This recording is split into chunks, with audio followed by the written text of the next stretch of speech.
Good morning and welcome to ONME Sunday Mornings. My name is Julia Dudley Najib and I'm here with our special guest, Jacoya Murphy. She's also one of our wonderful AMPTV interns, Valley Black Talk Radio. She's also on the college edition of Valley Black Talk Radio and also one of our AMPTV news anchors. Welcome, Jacoya. Hi, I'm really happy to be here and really comfortable. Yeah, and then how did your vacation go? Oh, my vacation was an adventure.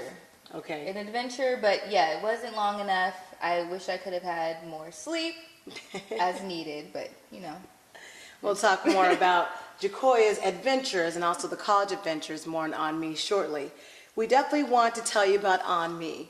And you hopefully got to watch the last episode, the January 12th episode. If you didn't, you can definitely go online and you can go to our Facebook page, our ONME Facebook page, or also AMPTV, Valley Black Talk Radio, and California Advocate. In fact, we want to talk about the latest that's coming out in Valley Black Talk Radio.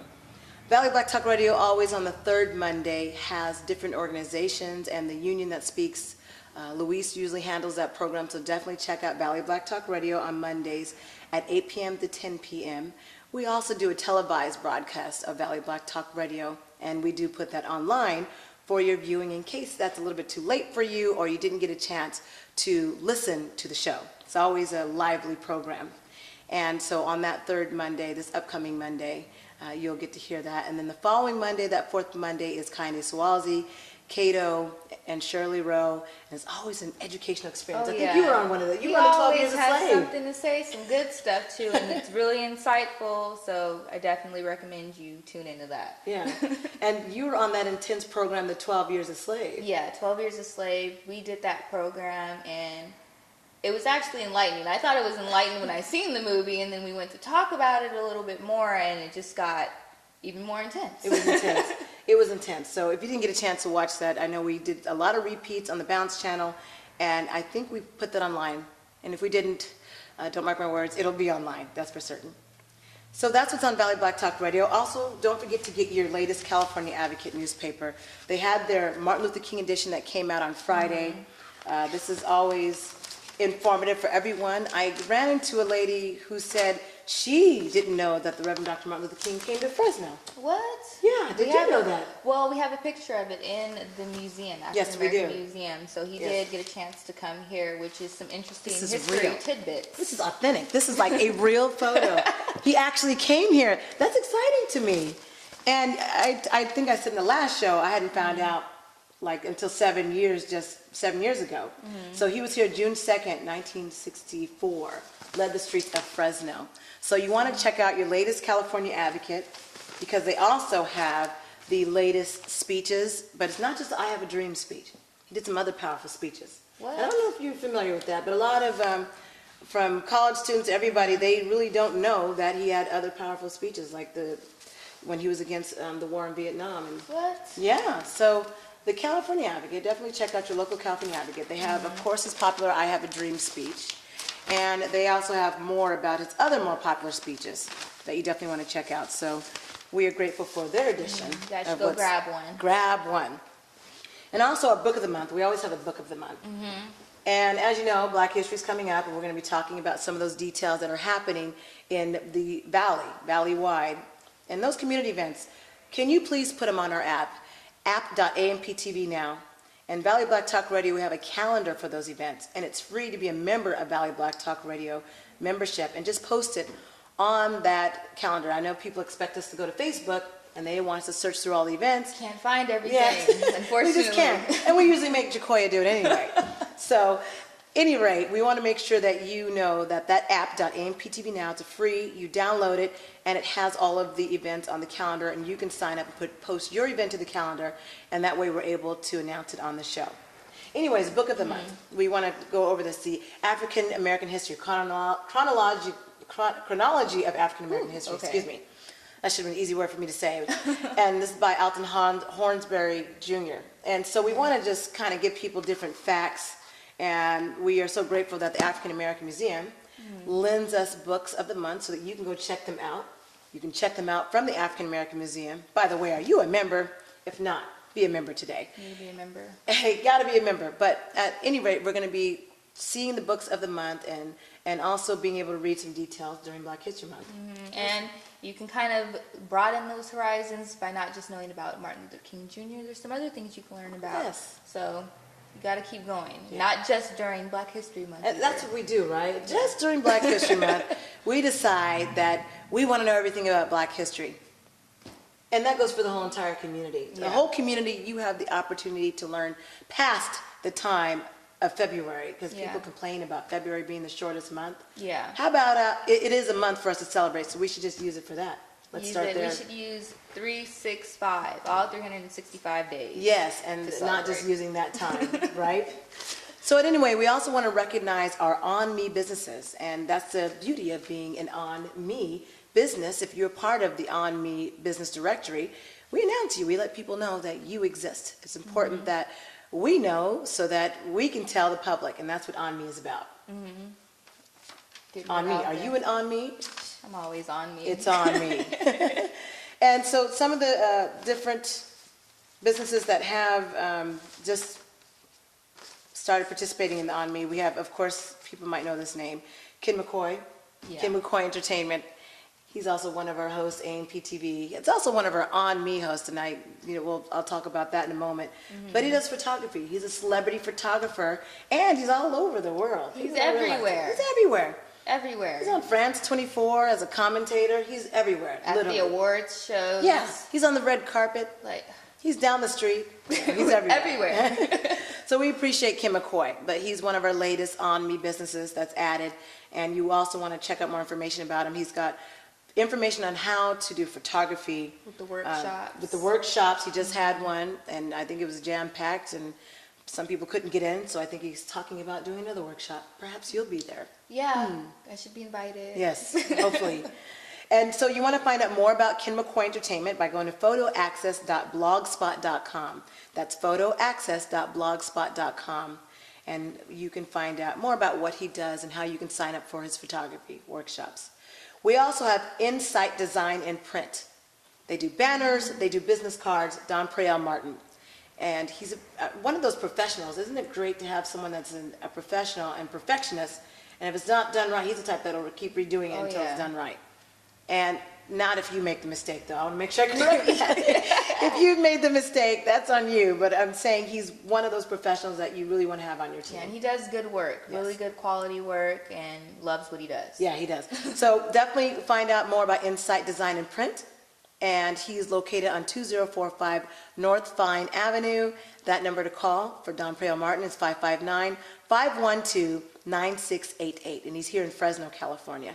And know that we support ONME businesses throughout the valley. Not just Fresno. Central Valley, all over.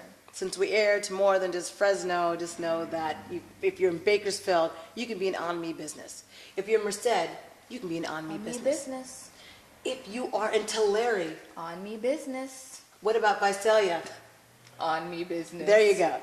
So, and the last two businesses we want to announce is Cowboy Joe's Smoke Shop on 1468 Fresno Street. Has from incense. She's got some gear in there, sports, hats, things that you wouldn't think are in there are in that shop. But she's one of the new ONME business supporters. Also, Seven Angels Second Time Around Thrift Store. People are trying to save nowadays. They got to save. So going to a thrift store, you'd be surprised the gems that you can find at a thrift store. Oh, yeah. So she's got all kind of things, from shoes to clothing to jackets that were from $10 to $25. And what's that song, Go Pop Some Tags at the Thrift Shop? Yeah, never heard that song. But at any rate, Seven Angels Second Time Around Thrift Store and more. And they're located on 1464 Fresno Street in Fresno, California. Again, from clothes to hats to jackets to shoes to jewelry and bikes. Well, Jacoy, we know that tomorrow is a celebration, the Reverend Dr. Martin Luther King. Now, his birthday was on the 15th, and we honored that day. And people will be marching throughout the valley. Yes. Will you be marching? I will be in town for marching. I know that the college is actually doing some things, too. So we have the BSU, our Fresno State NAACP is going to be marching as well on the 20th, to really get that out there and just making sure that everybody else is also participating in those marches. And not just participating in the marches, but also helping out by doing some service, because it is a service day as well. Service, keyword. In fact, one of our events involves service, and hopefully you'll be involved in that service part of it. And Martin Luther King Day, of course, in observance of, is on the 20th, January 20th, 2014. What year am I in, right? You're flashbacking right now. I flashbacked. I totally flashbacked on that one. But January 20th. And so in Fresno, they'll be assembling at the St. John's Cathedral on 2814 Mariposa Avenue, and that's at 10 a.m.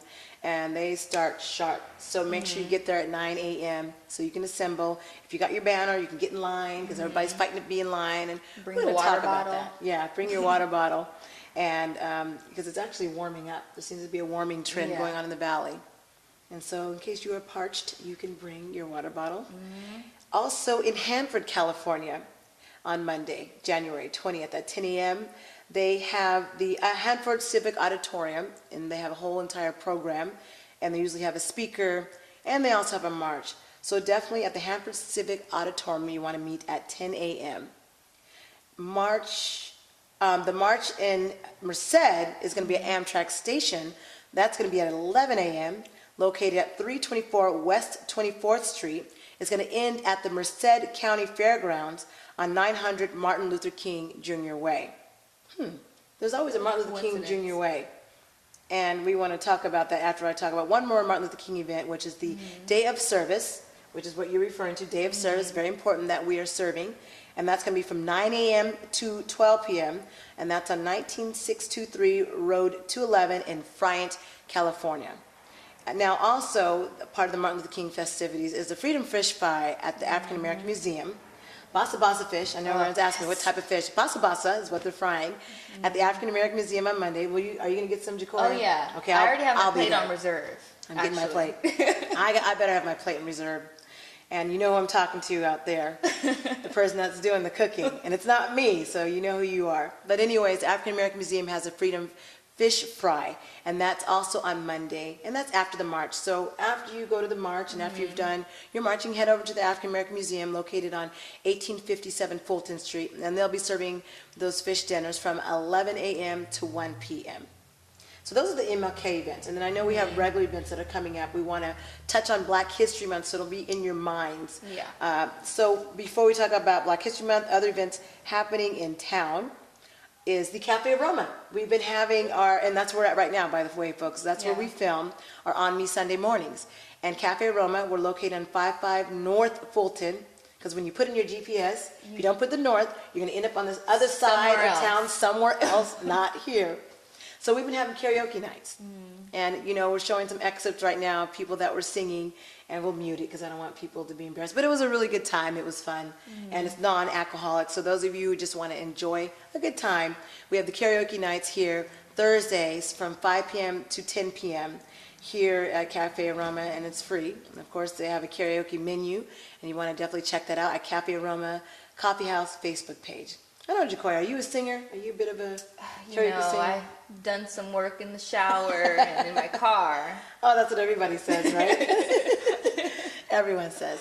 So now we're going to be talking about a Black History Month, and one of the key events in Fresno is the Trailblazer Banquet. You've heard the Trailblazer Banquet? Yeah. What do you think? You've been to a Trailblazer Banquet. What's your thought on that? What's your thought process? I think the Trailblazer Banquet is one of the most extraordinary opportunities that you can have in Fresno, especially for me being a young student and being able to see all these people who've, set the trail ablaze with all of their accomplishments and being able to help and support the community. Just being able to go to an event like that and meet these people and see who they are and everyone that they're around is just a blessing. Right. So, and I know that's how I started, coming from Fresno State and getting involved in the community and getting to know the community. And not being from the Fresno area, I think that was the greatest asset. And we're going to talk about that. Oh, yeah. About being involved in the community. So much to talk about in such a little time. People think that an hour is a lot of time. It's not. Sometimes it's just not. Anyways, that Trailblazer Banquet, if you want to definitely support the African American Museum and the Trailblazers throughout the valley, because they're not just from the Fresno area, they're from throughout Central California. That event will be taking place February 1st, 5 p.m. Starts the no-host bar, and they are supposed to have some dancing afterwards. So they're supposed to have a DJ thereafter to celebrate these Trailblazers. should be fun. That would be fun. That will be fun. That event is going to be on Saturday, February 1st. It's at the Golden Palace, and you can get your tickets online at the African American Museum website. You see there on your screen. You can go to that website or call them in person, and you can go to the museum and pick up your tickets if you like. And that number to call is 559-268-7102 to pick up your Trailblazer tickets. And again, that event is February 1st on that Saturday. The location is the Golden Palace at 2625 West Vassar Avenue. And also the last event that I know of happening in Fresno, First Fridays, it's a legislative awards reception with the Fresno Metro Black Chamber of Commerce. It's always important to know your elected officials, who it is that you are voting for. Can't always just listen to what they say. Got to do your research. And you got to ask questions. So this reception may be important to you if you're one of those voters that cares about what happens in your neighborhood, in your society, and so forth, and beyond, of course. And for more information about that, go to fmbcc.com. So what's happening on the college front? What are some of those events that are taking place? Well, one event that we have happening on the college front is on Tuesday. There's going to be the Fresno State honoring the Reverend Dr. Martin Luther King Jr., of course, and the Peace Garden. If you don't know where that is, it's right next to the library once you're able to enter the parking lot. They're going to have some scheduled speakers like our president, Joseph Castro. There's also going to be Paulette Fleming, who will be doing some speaking. There's also going to be a performance of the I Have a Dream speech by Dr. Thomas Witt Ellis. Is it like a dramatic piece he's doing, or is he just going to read this speech? I believe it should be something a little dramatic. He's a drama professor, that's why I asked. Yeah, it should be. But just, bringing back the whole I Have a Dream speech, so I'm thinking there will be some theatrical things going on. There we go, something theatrical. That's the right word, I should have said, theatrical. So another thing that we also have going on, just an announcement, not necessarily an event yet, but the Rosa Parks Awards for 2014 nominations are being accepted. So I would say that if you know someone who's a college student attending Fresno State, or not even just a student, there's also faculty nominations as well. I would go ahead and talk to somebody about getting a nomination form, and you can head to the Center for Women in Culture in the Thomas Building. That's going to be room 110, and we need those in by, let's see, what do we have? Thursday, February 13th. Got to be stickler with those deadlines. Yeah. That's the day before Lover's Day, so remember that. So just have that in no later than 4:30 p.m. and then the awards reception for that is going to be on the 27th of February. So get those nominations in, and we'll see who the winners of. I think there's probably 6 different categories. All right, so those all the events happening on the college front. So far. And so we want to know all of the colleges. And again, this is why we ask you to just download the app.amptv now. And you'll see the community calendar. In fact, we have all the news links on there for Central Valley and national news from an African-American perspective.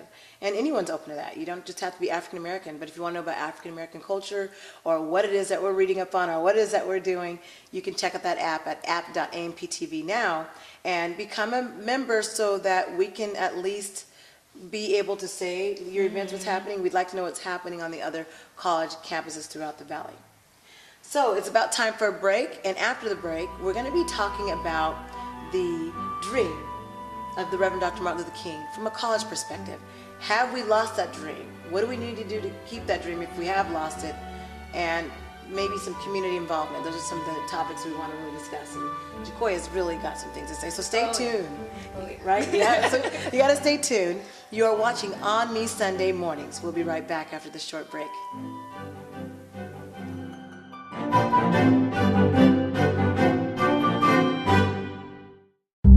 Honoring America's 2014 Black History Icons, brought to you by 7 Angels Thrift Store and more, 1464 Fresno Street, Fraser Realty on 7643 North Ingram, Suite 105, and Insight Design and Print. I'm a woman who came from the cotton fields of the South. From there, I was promoted to the wash tub, and from there, I promoted myself into the business of manufacturing hair goods and preparations. Don't sit down and wait for the opportunities to come. Get up and make them. Madam C.J. Walker. Madam C.J. Walker was an American entrepreneur and philanthropist regarded as the first female self-made millionaire in America to market a hugely successful line of beauty and hair products for Black women. We salute you, Madam C.J. Walker. Also brought to you by Cowboy Joe's Smoke Shop, 1468 Fresno Street, Cafe Aroma Coffee House, 550 North Fulton, and the African American Historical Cultural Museum of the San Joaquin Valley, 1857 Fulton Street.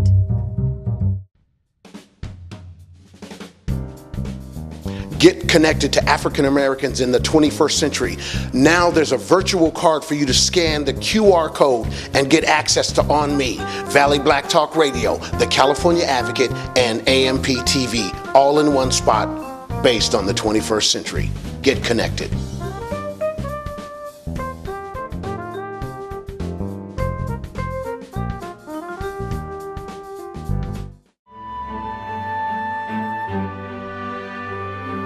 Welcome back to ONME Sunday Mornings. My name is Julia Dudley Najee, and also our wonderful guest host, beautiful guest host, Jacoya Murphy.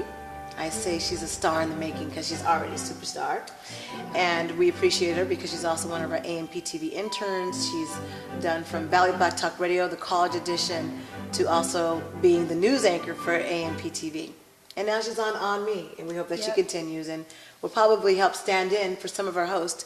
And just let you know that our host that will be coming on ONME and will be a regular host will be Ken McCoy. We mentioned that name before. Yeah.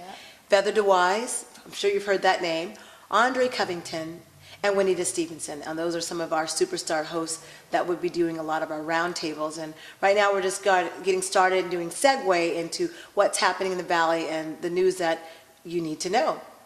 And also the topics that are really pressing to our community. And of course, looking at the observance of the Martin Luther King Day, we're looking at people marching, we're looking at people singing and bringing their signs and their banners.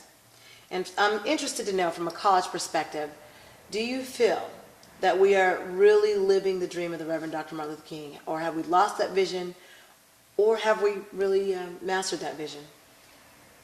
As a college student and just being able to see the vision of Dr. Martin Luther King Jr. and understanding that he wanted us for service. Otherwise, it wouldn't have been a service day.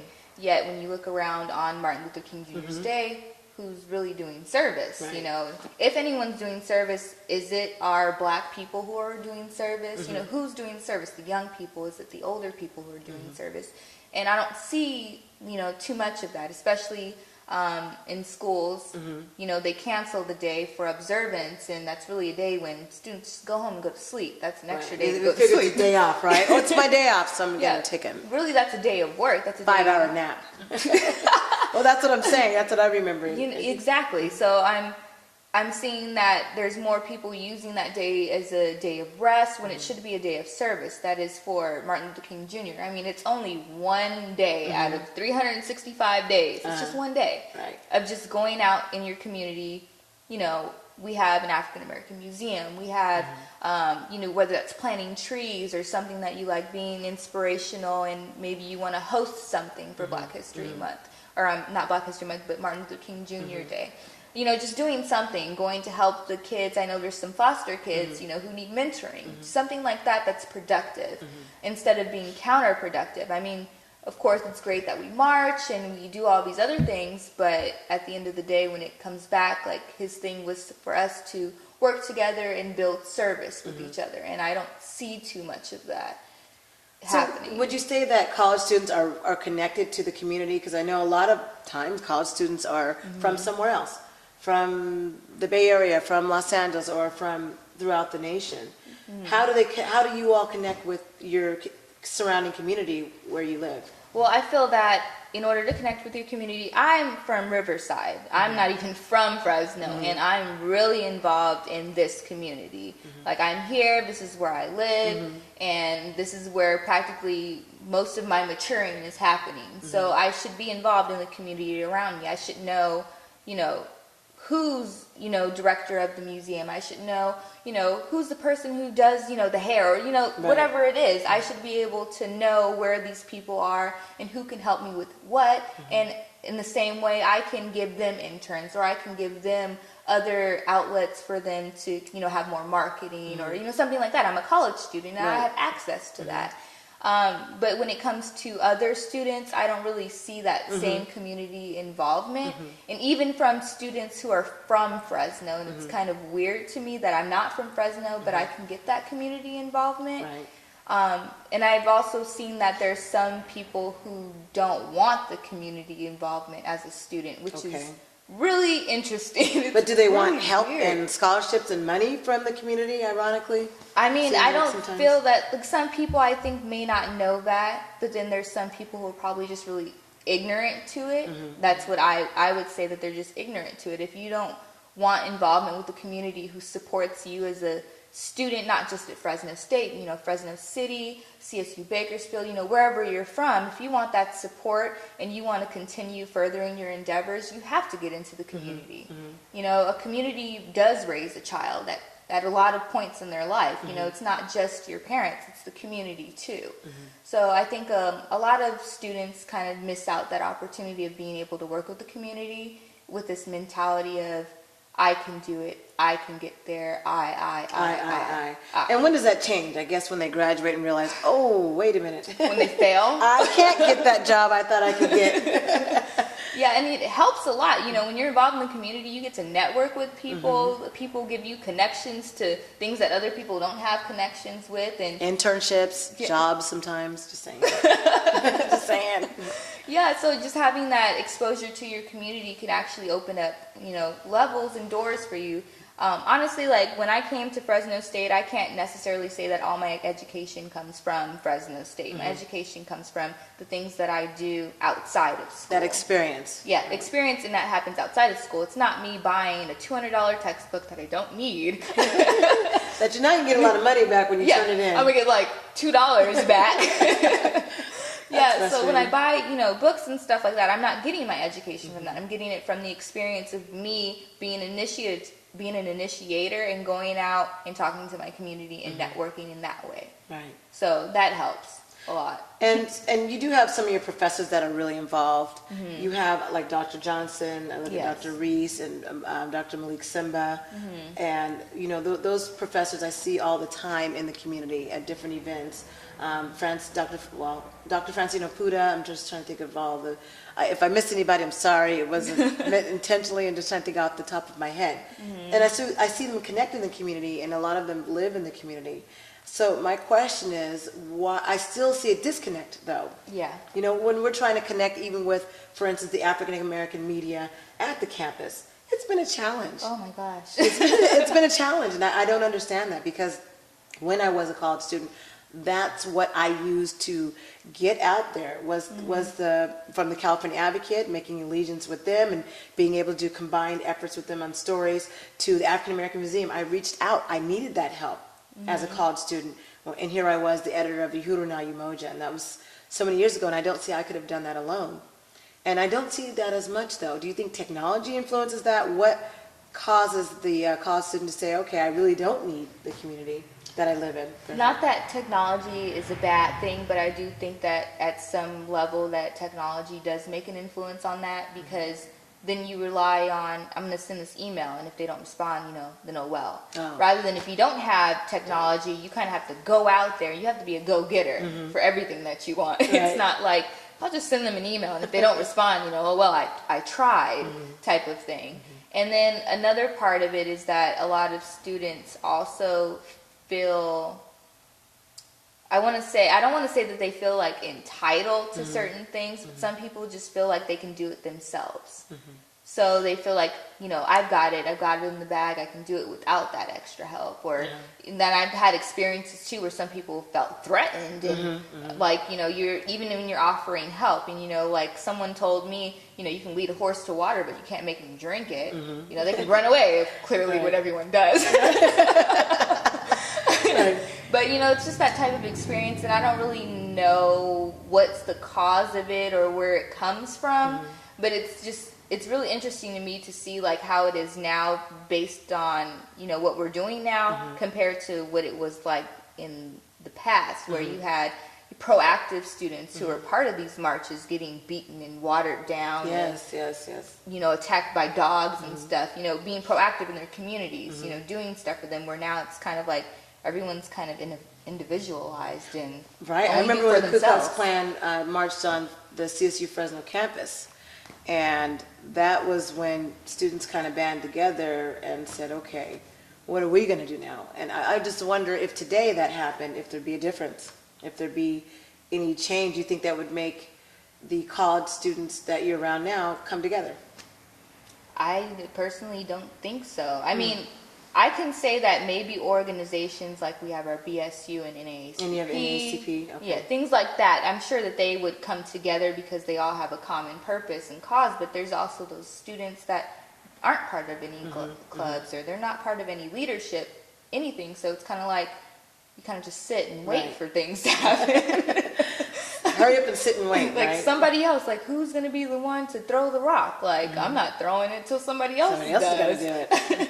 So it's kind of what people like to do is just sit around and wait sometimes. I mean, that's what from my experience, that's what I've seen when people just sit around and wait for stuff to happen and see who's going to do the leadership, and not everyone takes that initiative. But I'm pretty sure like if everyone took the initiative to do things, we would have a lot more going for us and we could get places with more initiative, not just one person leading, you know. Martin Luther King didn't get through that march by himself. No, he didn't. In fact, the entire civil rights, he didn't get by himself, but indeed a catalyst. And so we'll talk more about the organizations on the campuses, what they're doing in regards to Reverend Dr. Martin Luther King, the dream, and moving, progressing forward, such as the NAACP, Black Student Unions. And you are watching ONME Sunday Mornings.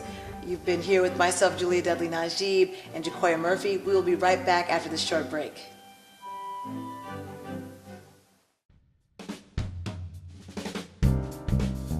Get connected to African Americans in the 21st century. Now there's a virtual card for you to scan the QR code and get access to ONME, Valley Black Talk Radio, the California Advocate, and AMPTV, all in one spot based on the 21st century. Get connected.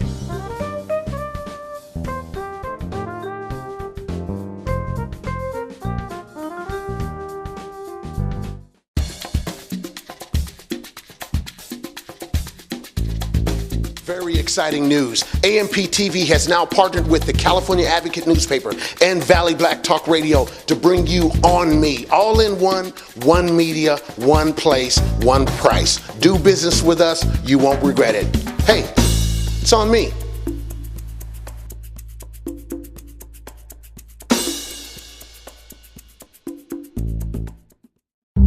Honoring America's 2014 Black History Icons, brought to you by 7 Angels Thrift Store and More, 1464 Fresno Street, Fraser Realty on 7643 North Ingram, Suite 105, and Insight Design and Print. I'm a woman who came from the cotton fields of the South. From there, I was promoted to the wash tub, and from there, I promoted myself into the business of manufacturing hair goods and preparations. Don't sit down and wait for the opportunities to come. Get up and make them. Madam C.J. Walker. Madam C.J. Walker was an American entrepreneur and philanthropist regarded as the first female self-made millionaire in America to market a hugely successful line of beauty and hair products for Black women. We salute you, Madam C.J. Walker. Also brought to you by Cowboy Joe's Smoke Shop, 1468 Fresno Street, Cafe Aroma Coffee House, 550 North Fulton, and the African American Historical Culture Museum of the San Joaquin Valley, 1857 Fulton Street.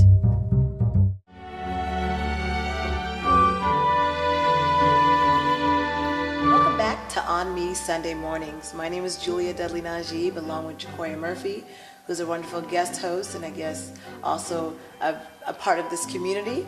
I feel like you've been indoctrinated into the community because everybody knows your name now. So we're getting to know your name. And if you didn't, you know it now. So we've been discussing the Reverend Dr. Martin Luther King and the dream, and we've been speaking about it from a college perspective. And my question was going to be to you, what are the Black student unions doing, the NAACPs on your campus? Are they involved? Do you feel like they're living the dream? What is it that they can do better or to enhance that vision? Well, I feel that everyone has room for improvement, Sure. no matter what. Like, there's nothing that's ever perfect. Our BSU is not perfect. Our NAACP is not perfect, but there's always room for improvement. And over the years, I've seen improvement in our BSUs. I see that there's more community service and more trying to reach out to the students. Okay. Which is very understandable because I do see that membership for the BSUs and NAACP is building up a lot larger. Okay. Whereas before, there wasn't a lot of people who were involved in a BSU or they weren't involved in NAACP, which was just established, I think, a couple of years ago, our NAACP, which is a good initiative on behalf of Alyssa Smith, who I think was the one who founded it for our chapter here. But I think ways that there could be more involvement is, again, what we talked about before, is just being involved in the community. Whether that be, we have an Earth Day at the museum. Maybe BSU can come to the Earth Day and help plant some trees, or, we have a But park are students out really there. into that, though? And because I know at the museum, and I can definitely say this, at the museum, we've tried to get the college interns to stick. Like you out of the many that stayed, you're like the one out of 20. So what is it that appeals to a college student that will make them, or not make them, but hopefully in their hearts they'll see the value of being able to participate in community? It's kind of difficult because I feel that it has to be in your character to want to do that. And if it's not in your character, then you're going to have to learn it the hard way, that you're going to need to be involved in the community. And you should want, personally, you should just want to be involved in the community anyway, because it keeps you out of the house, keeps you off of Facebook and Instagram and Twitter. Keeps you from fighting in clubs. Yeah, keeps you from fighting, keeps you from just a bunch of distractions that you don't necessarily need. I mean, I can say that I've been involved in the community and had internships and school, and I was still able to pull off a 4.0 because I wasn't distracted necessarily.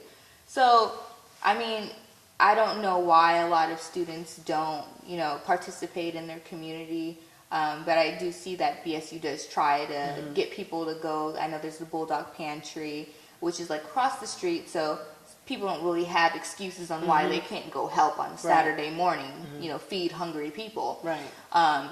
There's also opportunities. I know that no one is blind to our level of homelessness that we have around here. Right. I do know that that there's sororities and fraternities who are very active on campus, and there's some that are a little bit more active off campus as well. Like, for instance, you'll have like Phi Beta Sigma who will go and support feeding the families, and so on Thanksgiving, I believe it is, they'll hand out turkeys and these big dinners for families who don't have anything, and that's like something that's really special of them taking their time out of their day to do something for people. I know that the other organizations also do stuff, whether that be like discussion, but there still could be a little bit more community involvement in there. Whether that be, like going out into the community and talking to high school kids. I know some of them do that as well. That's important, the mentorship nowadays. Mentorship is really big, and it's really important. I know you're really big on that too. Yeah, I have a little brother. And she's really good at it. You're really good with kids. I'm like, oh gosh, they walk in the room, they gravitate towards you. Yeah, like Feather's daughter. Oh, Love that girl. She's darling, right? Feather Da-Wyz, one of our hosts. And they just gravitate towards you. But I don't see enough of that, unless it's something they have to get for college credit, unless it's something that they're required to do for a class. But that's something you should just want to do regardless of anything, because whether your life you've been living the life and you've been living it golden, you don't know what these students or these little kids who you've been through, you don't know what they come home to, you don't know what their circumstances are at school, or maybe they might be, going through some things during school and it's not making them have the best grades, or maybe they're getting involved in things that they shouldn't. As a mentor, you should be their distraction, and you should be the one helping them get through whatever they are, whether that be elementary school, middle school, high school, to get to college. College, honestly, shouldn't be something that's super celebrated. That should be something that everyone should be able to go to. And of course, college is not for everybody. No, it's not. But there should be a little bit more emphasis on that. That's what you should do. You should have a plan after high school, whether that be you going to like a trade school, or you decide that, this is what I'm going to do. I'm going to work this, and I have a plan for my future. And it's kind of like after high school, kids that don't have mentorship or don't have anybody to look up to, they kind of just fall through the cracks after that, because it's like there's no guidance. Right. You know, nobody knows. Like once they turn 21, no one knows how to be 21 years old. Right. Isn't that weird? I did that when I turned 21. Yay, now what? Like nobody knows. Nobody knows what to do their first day of high school. Like Right. you just do it. Yeah, And you just do it. if you have a mentor, you gotta do go through the better. experience itself. So I think it's that. So, okay, so you think it's that. So now when we're talking about the vision of the Reverend Dr. Martin Luther King, so is it lost, or can we get back on track if we're looking at even from the college perspective? I mean, I think that it could definitely be got back on track. What would it Of course, it's going to take time, lots of time. 50 years later, we still need a couple more years to get it right, Okay. but we definitely we're gonna need some time to get it together. Okay. And whether that be, I mean, of course, like I said, you can bring a horse to the water, but you can't make them drink. No, but can't. I do know what I can do as a person, and you know what you can do as a person. And if you know that you're well off as you are and that you've been accomplishing things, take somebody and mentor. Start when they're young. Maybe you can't influence. Mentorship, once again. Yep. You can't influence It your cannot. people around you, but you can get the little ones. Right, you can. And start with them, and they make friends and they start influencing who they have. So I think that maybe starting with the younger generation that's before us, I mean, we've already done what we can do over Right, here. right. So you can only make the younger ones better themselves and, you know, keep them from wearing the saggy pants all the way to the floor Yeah. and stuff. I even have a shirt that says, "Please pull your pants up." I don't know if they do that anymore. Is that style out, or is it still? It feels like that's one of those lingering styles. It won't stop. Just keeps going. I seen this, like, Gosh. it's a meme or something, the picture, and it's like the years, and it's like pants all the way up here, and they just keep going, and then it's like 2024, and pants are to the ground. And I was like, That's I terrible. believe it. I do. I believe it too. Unfortunately, that's the sad part about it. That's the sad part about that. And I know it's funny, on the last show we talked about mentorship. Yeah. We talked about the importance of it, and you're saying the same thing. So that has to be the key, and that maybe that's something we should be looking at as a community, making sure that we are looking at programs that already exist, because we cannot have another organization. We have so many African American organizations. Why not join the ones that exist? Help better those organizations. Help them to have a better membership so they can do what they need to do. That's usually the problem, membership. Yeah, and I've seen, like, what's the organization? Big Brothers, Big Sisters. They have so many. This girl, she brought into one of my classes pictures of the kids that don't have Big Brothers, Big Sisters, Oh, which is wow. very unfortunate. And Yeah. the majority of them, African American kids, Yeah. like black kids. They Right. don't have big brothers and sisters. And I mean, just you spending 1 hour Just of 1 your hour. time 1 hour. a week with this kid, just to talk to them and encourage them and uplift them and help them with their homework, or just doing something to know that somebody out there cares about them, makes the biggest difference. All the difference in the world. Mentorship. And after the break, we're going to talk about some of those national news items that have been kind of flooding the news. But again, stay tuned. You're watching ONME Sunday Mornings with myself, Julia Dudley Najib, and Jacoya Murphy. We will be right back after this short break.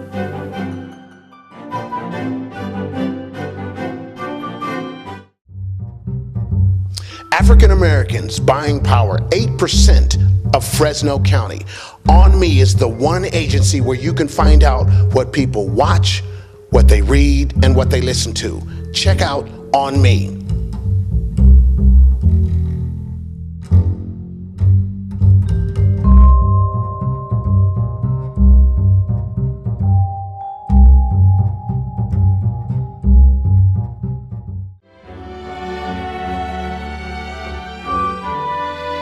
Welcome back to ONME Sunday Mornings. My name is Julia Dudley Najib, and we are here for our wonderful, beautiful, I'll say my co-host, guest host, but really co-host, Jacoya Murphy.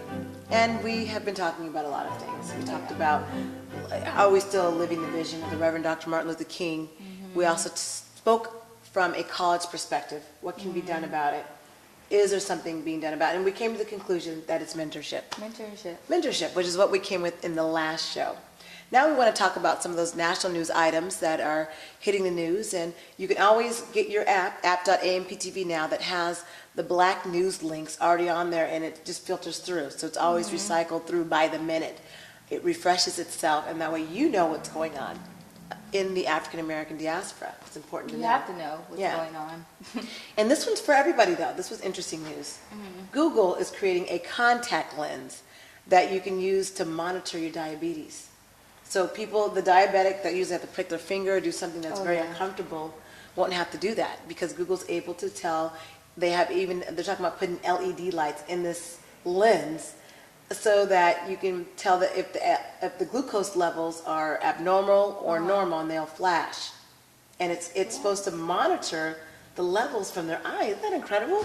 I think that is incredible. Go to Google. How many people do you know that have diabetes? It's pretty common, unfortunately. Mm-hmm.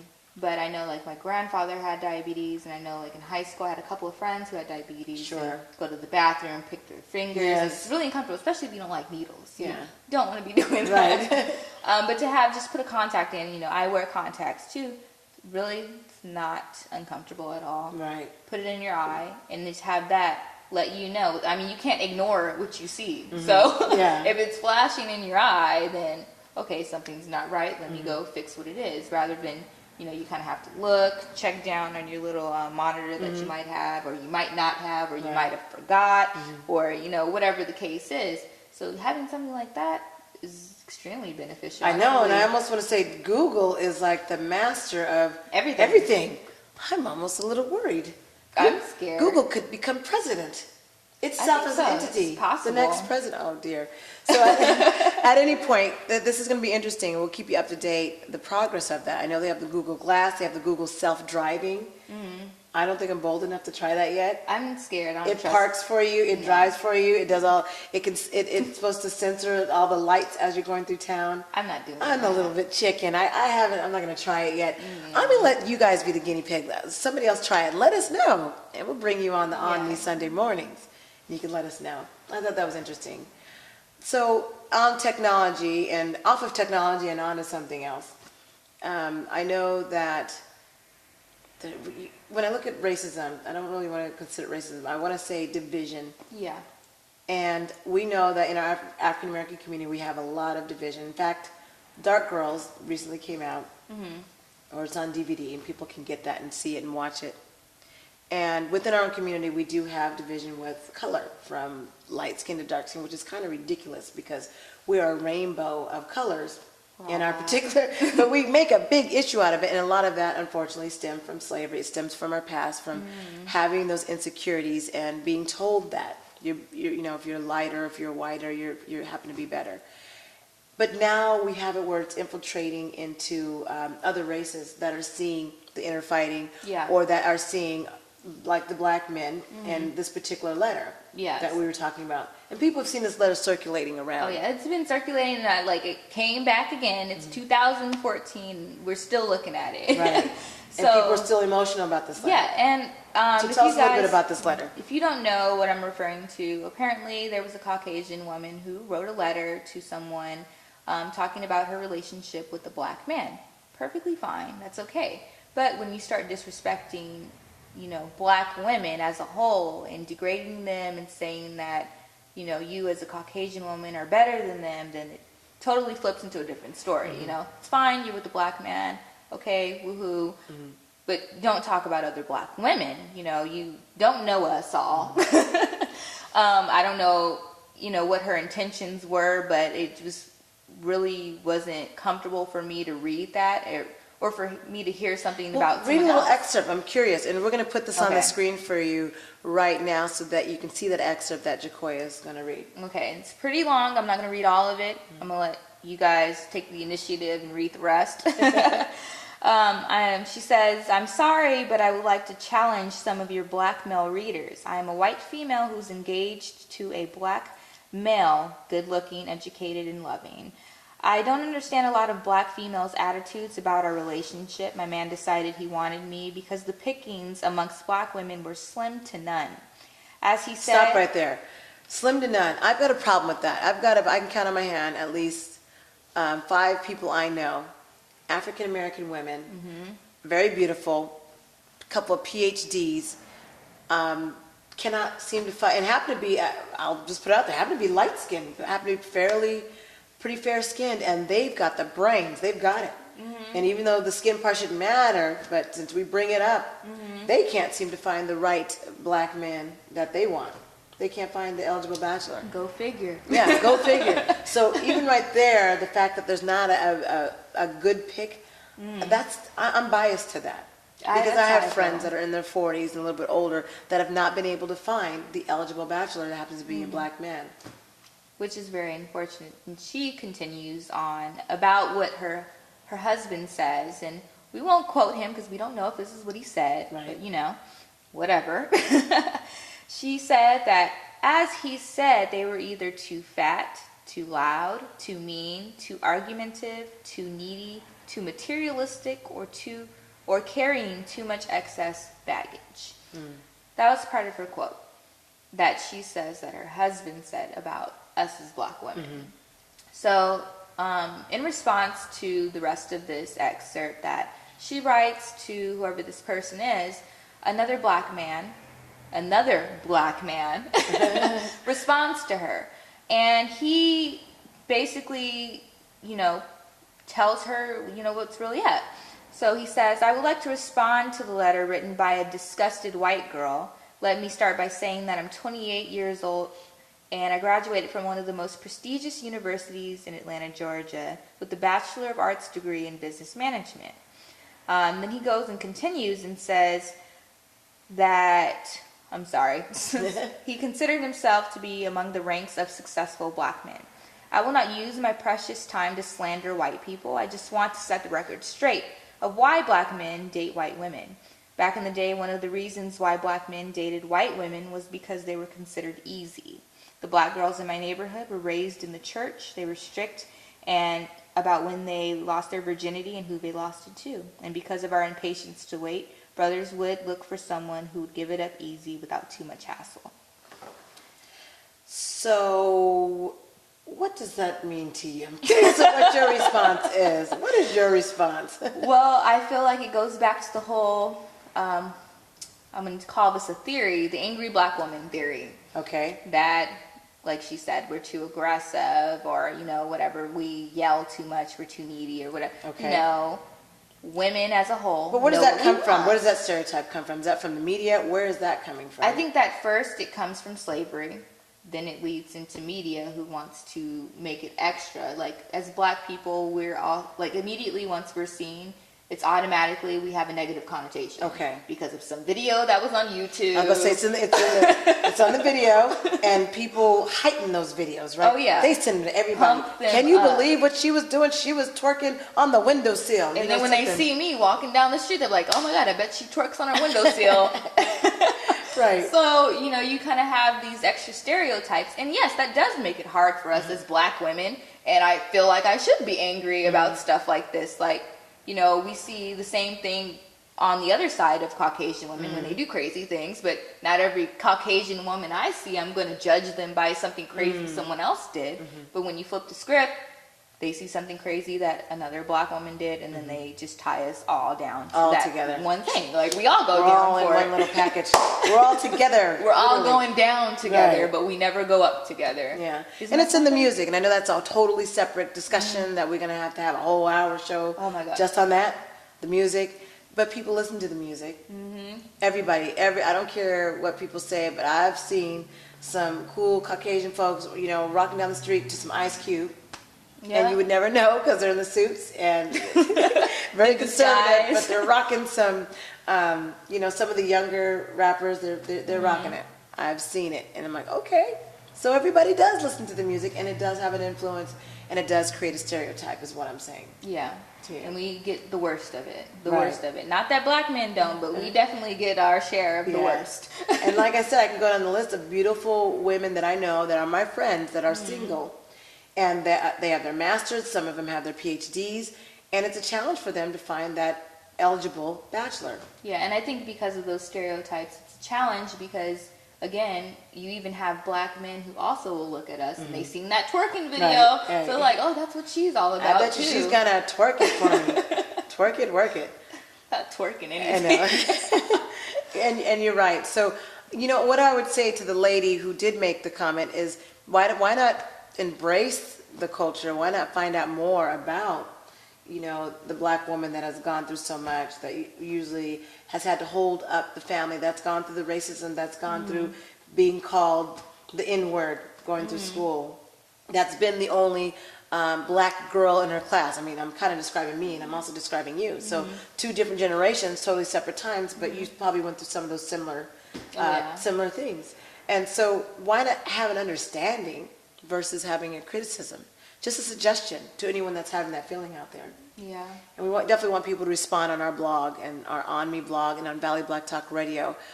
We have a blog there for you to respond and tell us what it is, what you feel, what you think, because apparently there's some strong opinions here. Oh yeah, there's and a lot of people started responding, right? Oh yeah, there's 1,403 responses to this disgusted white woman. Right.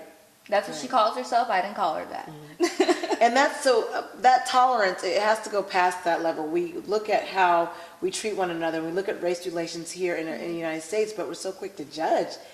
When are we going to begin to take a step back and say, okay, wait a minute, let me have a better understanding of this person's culture, where they come from, and what happened to them when they're younger. I think that's so important. I think it's just cultural understanding and being able to talk to somebody. I mean, when you talk to somebody, you find out everything about them, and you do. You wouldn't even know like how much you guys really have in common. Yeah, you really wouldn't know. Well, it's sad to say that we've already come up to the end of our time. Can you believe it? We're still used to Valley Black Talk Radio, where we have like 2 hours, and you know the breaks are so short. We're like, oh yeah, we get to talk about this. I can't wait when we come back from break. But I know it's TV. Sorry, ladies and gentlemen. Well, you've been watching ONME Sunday Mornings. Jacoya, thank you for coming on our show. Thank you guys for having me. I was so happy to be here. Yeah, we're in the lovely Cafe Aroma in the Fultonia complex. And so this is where we always film our ONME Sunday Mornings. Definitely join us next week. Gregory Melancon will be on next week. He wasn't on this week. He had a whole bunch of stuff that he had to do. It was just the time constraints. Totally swamped. Yeah, he was swamped, and then he had to get back to Southern California. But he will be on next week, and you'll find out what's happening at the African American Museum, the Trailblazers, and much more. Thank you for tuning in to ONME Sunday Mornings.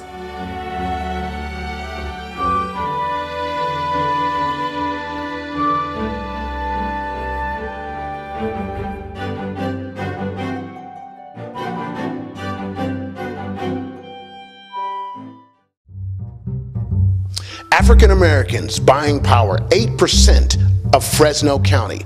ONME is the one agency where you can find out what people watch, what they read, and what they listen to. Check out ONME.